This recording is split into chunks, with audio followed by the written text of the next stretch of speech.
Hello, my dear friends. How are you doing? Hope you are having an amazing day and not having to deal with drama. Ready for new stories I have for you today? Let's go to the first one. And don't forget to listen to the end of the story, guys, to hear my insights. Enjoy the stories, and don't forget to like and subscribe. And of course, don't forget to leave a comment. I, 54 male, have a daughter, Rachel, 22 female, who, until recently, was engaged to a great guy, Tom, 24 male. They had been together for 4 years, and Tom felt like part of the family. He's a genuinely good person, kind, respectful, and from everything I've seen, deeply in love with Rachel. I thought they had a solid relationship and was looking forward to seeing them build a life together. But then everything unraveled. Here's some context.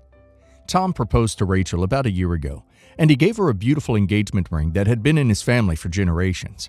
It originally belonged to Tom's great-grandmother, and his late mother wore it as well. When she passed away, the ring was passed down to Tom with the expectation that he would one day give it to the woman he wanted to marry. It was his way of including his mother in his future life, even though she was no longer around. This ring was incredibly sentimental, and as I later learned, worth a staggering $30,000. I thought Rachel understood the significance of this ring, but apparently, I was very, very wrong. A few months ago, I started noticing some changes in Rachel's behavior. She was less interested in wedding planning and didn't seem as excited when talking about Tom, and generally acted distant whenever he was around. I brushed it off as nerves or cold feet, but things escalated quickly. Out of the blue, Tom came to me, visibly upset, and told me Rachel had been having an affair with his best friend, Jake, 26 male. To say I was shocked is an understatement. I thought there was no way she could betray Tom like that, especially not with his best friend. But, as it turns out, that's exactly what happened. It wasn't just a one-time mistake either. They'd been secretly seeing each other for months, and Tom had only found out after a mutual friend spilled the truth. Naturally, he confronted Rachel, who didn't deny it.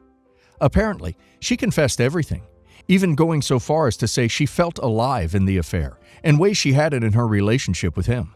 It was a cruel, heartless way to break someone's heart, especially after all Tom had invested emotionally in their relationship. But the final blow came when Tom asked about the engagement ring. He wanted it back, not for the value, but for the memories and sentiment attached to it. He'd lost his mother at a young age, and this ring was one of the last tangible connections he had to her. I figured Rachel had stashed it away somewhere in her room, so I went to ask her for it. That's when she dropped a bombshell that left me speechless. Rachel had pawned the ring.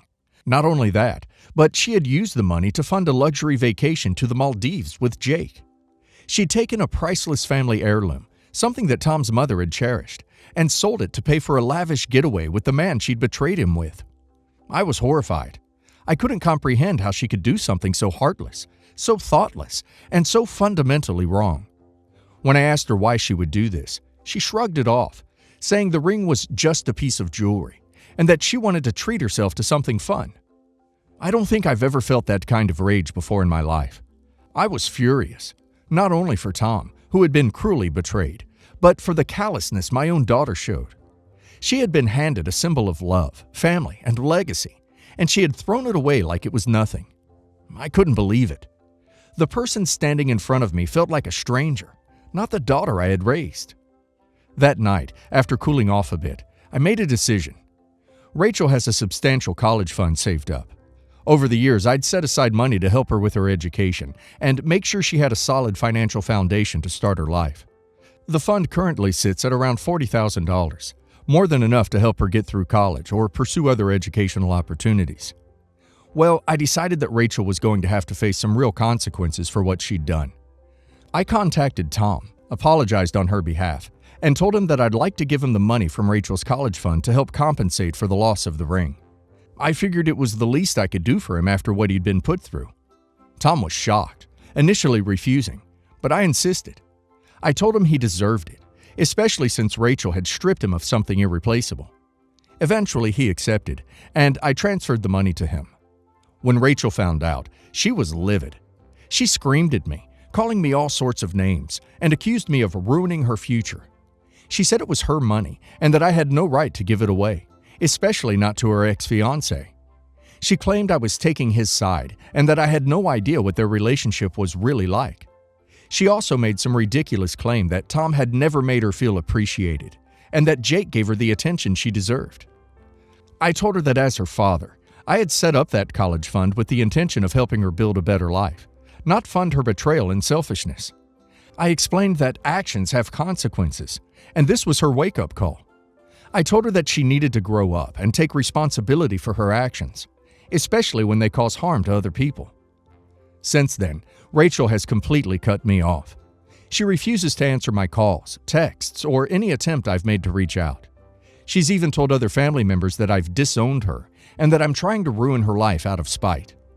Some relatives have sided with her, arguing that I went too far, that she's young and bound to make mistakes, and that I should have handled it differently. They think I should have given her a second chance and kept the college fund intact so she could still pursue her dreams. But from where I stand, Rachel's behavior wasn't just a mistake. It was a series of calculated, hurtful decisions that showed a lack of empathy, integrity, and respect for others. She didn't just cheat on Tom. She destroyed a priceless family heirloom for a vacation with his best friend. I felt like giving her college fund to Tom was my way of setting things right, or at least doing what I could to help him move forward after what she put him through. Now, with Rachel refusing to talk to me and family members divided, I'm starting to question whether I went too far. I wonder if I should have handled it differently. But at the same time, I can't shake the feeling that she needed to face real consequences for what she did. So, Reddit. Am I the a-hole for giving my daughter's college fund to her ex-fiance after she pawned his family heirloom to go on vacation with his best friend? Rachel's behavior was beyond selfish and entitled. That ring wasn't just an expensive piece of jewelry. It was a family heirloom, a part of Tom's mother's legacy. She showed absolutely no remorse for her actions, and honestly, she needed to learn that actions have consequences. OP did the right thing by standing up for Tom, and maybe this will be the wake-up call Rachel needs. And OP's daughter's fiance definitely dodged a bullet here. And now let's hear the community's opinion. Not the a-hole. She pawned a $30,000 heirloom to fund a trip with her affair partner, and thinks she's the victim here? Rachel's behavior was shocking, and I can't believe she would do something so heartless. I understand why you gave Tom the college fund. Sometimes people need to be held accountable, and this is one of those times. OP, you're absolutely not the a-hole. I can't believe your daughter thought she could get away with something so cruel, and then complain when faced with consequences. You put that fund together to help her build a life, not to reward her for betraying someone who cared about her. You did what was necessary. Wow, not the a-hole. Rachel sounds incredibly self-centered, and I'm sorry you had to find out this way. That money was intended to help her succeed, not to erase the pain she caused. She'll have to live with the consequences, and maybe one day she'll realize why you did what you did. Update. Thank you, everyone, for your responses and advice. Reading through your comments has been both reassuring and eye-opening. I appreciate those of you who reminded me that sometimes tough love is necessary, even when it comes with backlash. After going no contact with me, Rachel moved out and is currently staying with friends. She's still refusing to communicate, and through mutual family, I've heard that she's actively spreading her version of events, claiming that I took everything from her. Despite the pushback, I stand by my decision.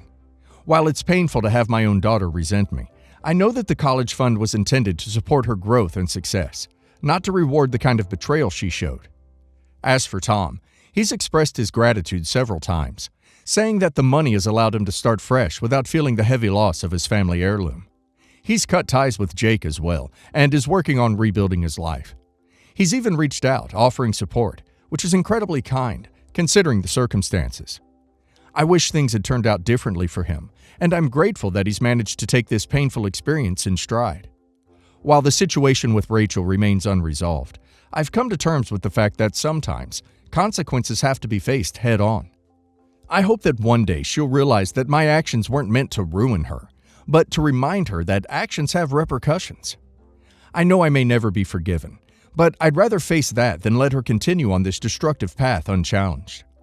Thank you again for your insights and advice. It's been a tough experience, but I'm determined to stand firm in my decision, even if it means the relationship with my daughter remains broken. My 27 female Mother died of an illness when I was 7, and my father, 52 male, remarried when I was 9 to my stepmother, 42 female. Prior to getting married, my father and stepmother did have an affair while my mother was ill. The affair resulted in Rose, 20 female, my half-sister. Growing up, I have always resented my father and stepmother. Rose and I have not had the best relationship, and my father has been openly biased towards her, while my stepmother would often pick my side in arguments. I am engaged to my college sweetheart, John, 27 male, and we will be married in 2 months. We are also currently expecting our first child. I'm on good terms with his entire family, and I am particularly close to his sister, Emily, 25 female. Last week, we had planned a double-date movie night. Something came up, and Emily's date was unable to attend. It so turned out that Rose had heard my phone call with Emily, and she pleaded me that she wanted to attend the movie night event with the extra ticket. I didn't want Rose to join in, and so I told her that I was sorry and that I didn't want her to be there. She complained to our father, who yelled at me for being an ungrateful sister and useless like my late mother. I was hurt by this, and so I relented to allowing Rose to accompany us, after my stepmother begged me. The 4 of us ended up going to the movie theater together.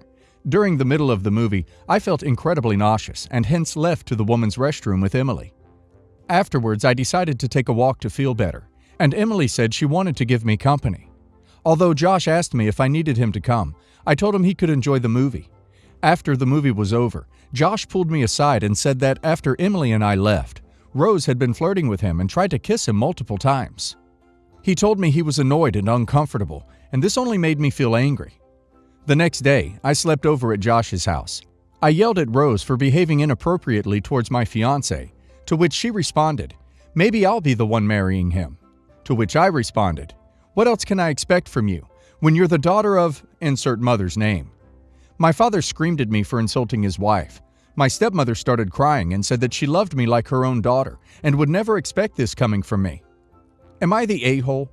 I think I could be the a-hole because I've rarely seen my stepmother cry during family dinner, and I think that I may have hurt her feelings. I've never liked her from since I was a child, but she's always treated me nicely. I feel that my hormones made me a bit more sensitive than usual, and I snapped. I spoke about this matter to Josh, and he is furious that my stepmother and dad made a whole scene to make me feel bad. So, am I the a-hole? Not the a-hole. They had an affair while your mother was dying. Just because you may have never mentioned it before does not mean it didn't affect you.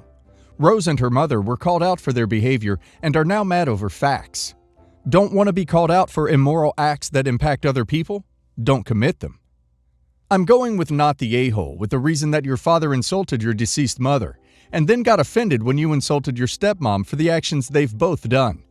He shouldn't be saying insulting things like that, then get offended when someone gives him a taste of his own medicine.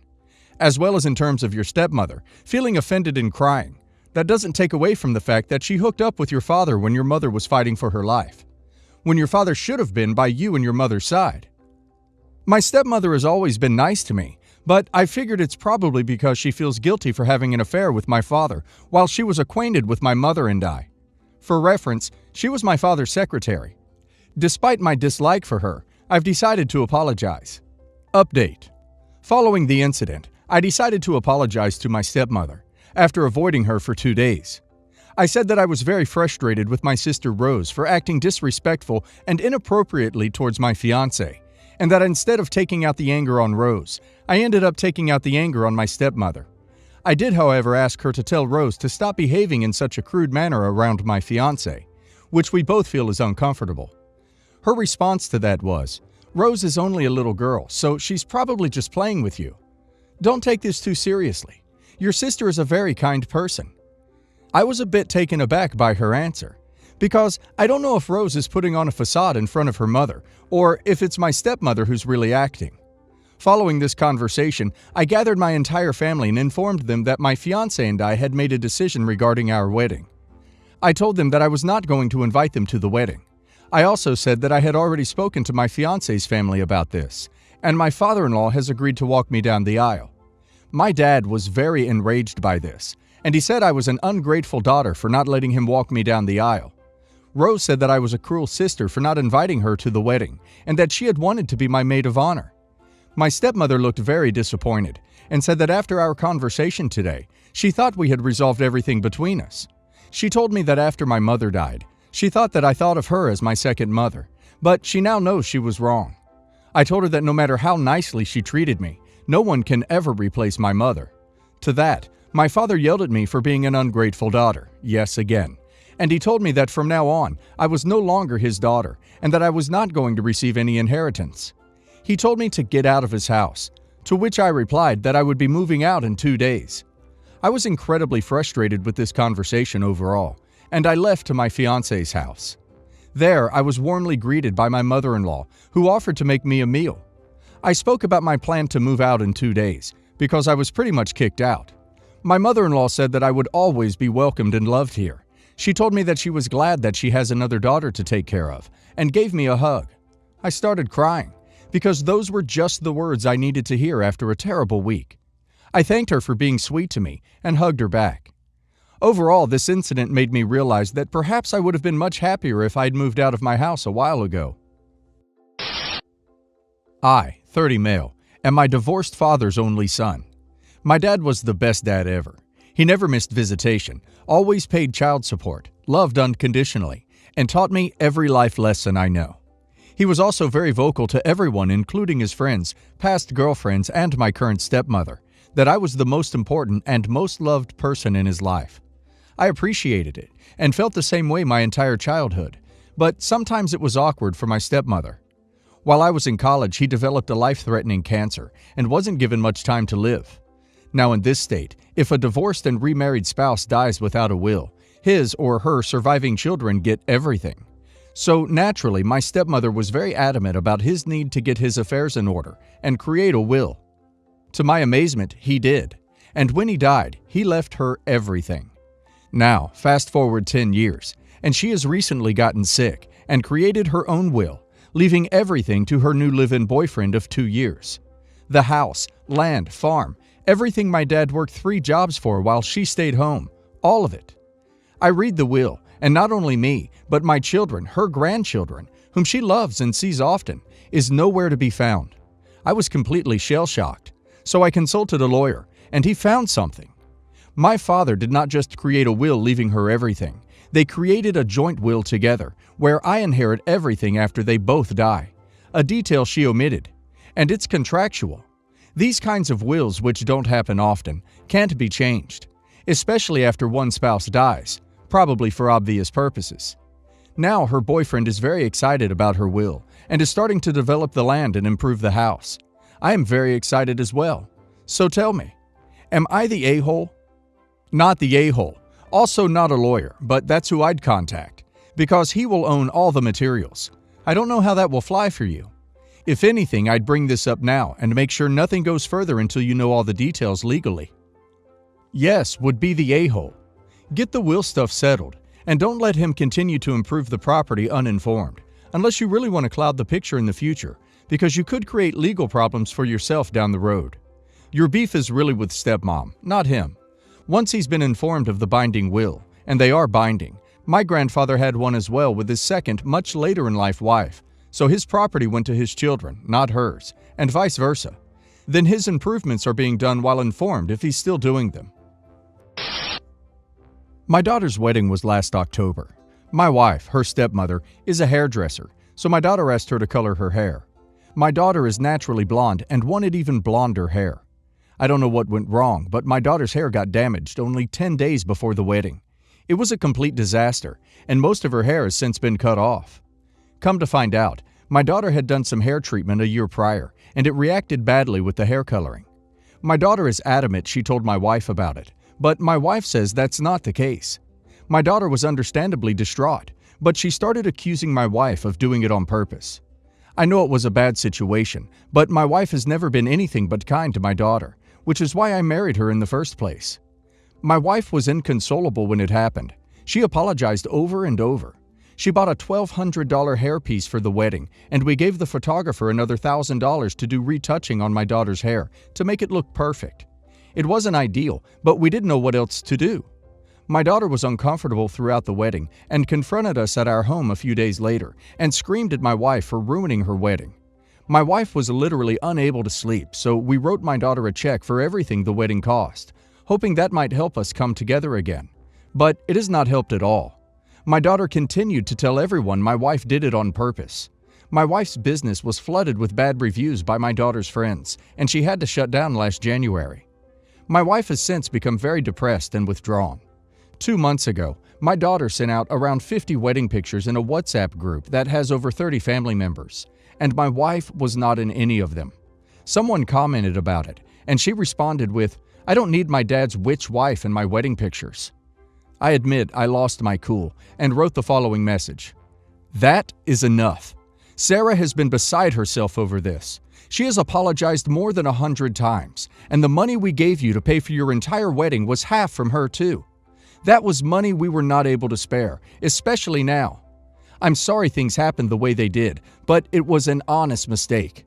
There comes a time when it's time to move on. Stop bad-mouthing your stepmother and leave her alone. I thought I raised you to have more compassion than this." I then received a bunch of messages from my daughter and ex-wife, which I have refused to respond to. Was I wrong to write that? I don't deny that my daughter has a right to be angry, but to continually attack my wife for an accident for this long isn't okay. My daughter has basically cut me off. My wife is still extremely affected by this. Not the a-hole. Dude, you were respectful in comparison to what she wrote in the group chat. Also, paying for the wedding? Your daughter is an entitled a-hole for bad-mouthing your wife, and then the reviews. If she had the balls, so to speak, then don't accept the money. Oh, wow. Honestly, if I was your wife, I would be looking into legal avenues. Your daughter has ruined her life, taking everything she can from her. I wouldn't be surprised if she gave you an ultimatum between her and your wife as this escalates. This clearly isn't your fault, but your ex sounds just lovely, and I'm sure she has her fingers in this pie. Not the a-hole. In fact, the way you tried to placate the situation just made it worse. What happened was a tragic mistake, but just a mistake. Your child, she is acting like one, is malicious.